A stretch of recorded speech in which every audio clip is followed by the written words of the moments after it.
బన్నీ దాదా పేరు ఆ! బన్నీ దాదా కదా ఆబ్వియస్లీ. సో బన్నీకి బన్నీ అనే పేరు ఎందుకు వచ్చింది? ఏ ఇప్పుడు ఇప్పుడు ఏదో గలీజు అరే స్టోరీ అది. బాగుంటది బాగుంటది. ఆ స్టోరీకి కంటిన్యూషన్ కూడా అయింది. అది సరే. నేను మీకు చెప్తా, వాళ్ళకి చెప్తా, కానీ నువ్వు స్టోరీ అయితే సెట్ చేయి. ఏయ్! అద్దు. ప్లీజ్ ఇగో సరే. అడిషన్లు, గిడిషన్లు అంటే మళ్ళా అదేదో లైవ్ అప్డేట్స్ ఇచ్చినట్టు అయితది.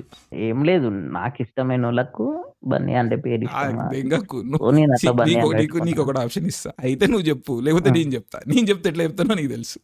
నాకు ఒక క్రష్ ఉండే. సో, అందుకని ఇంకా ఏ సో, దెంగ ఆ అయినా పేరు సావు ఇష్టం దెంగతుండడు. గదా! సో బండి దాదాకి అంటే స్కూల్లో ఒక అమ్మాయి అంటే ఇష్టం, బాగా స్కూల్‌లో. ఇష్టం. అండ్ ఆబ్వియస్లీ ఈయన హ్మ్. చూసే చూపుడికి అందరూ ఓకే ఫిక్స్ అయిపోయారు బన్నీ దాదాకి ఈ అమ్మాయి ఇష్టం అని చెప్పి. ఆ టైంలో శ్రవణ్ కుమార్, సో ఈ స్టిల్ శ్రవణ్ కుమార్. సో శ్రవణ్ కుమార్ శ్రవణ్ గారు నిన్ను చూస్తుండ అమ్మాయి చెప్పడం అట్లా ఒక జోన్. ఆ అమ్మాయి కూడా ఒక టైంలో లవర్ గివర్ అని యాక్సెప్ట్ చేయలేదు, కానీ ఫ్రెండ్లీగా ఉండేది, బాగా క్లోజ్ ఫ్రెండ్ అయింది. క్లోజ్ ఆ, క్లోజ్ కొంచెం లేటర్ స్టేజెస్ ఆఫ్ ఆ, లైఫ్.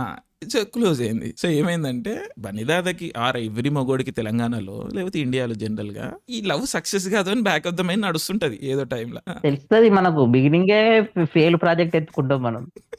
అయితే ఆ అమ్మాయికి ఒక బాయ్ ఫ్రెండ్ ఉండేవాడు. బన్నీదాదా ఎంత అమర ప్రేమికుడో, ఎంత భగ్న ప్రేమికుడో మీరు చూడండి. ఆ అమ్మాయి తనది కాదని ఆయన తెలుసు. ఒకటి ఉంది, ఒక స్కోప్లు ఉంది, ఆ అమ్మాయి మనకి దొరకదు కాదు అని. సో ఆ అమ్మాయి మీద ఎంత ప్రేమ అంటే ఆ అమ్మాయి బాయ్ ఫ్రెండ్ పేరు బన్నీ. అయితే తన మీద ఎంత ఇష్టం అంటే తన బాయ్ ఫ్రెండ్ పేరు బన్నీదాదా ఆపాదించేసుకున్నాడు.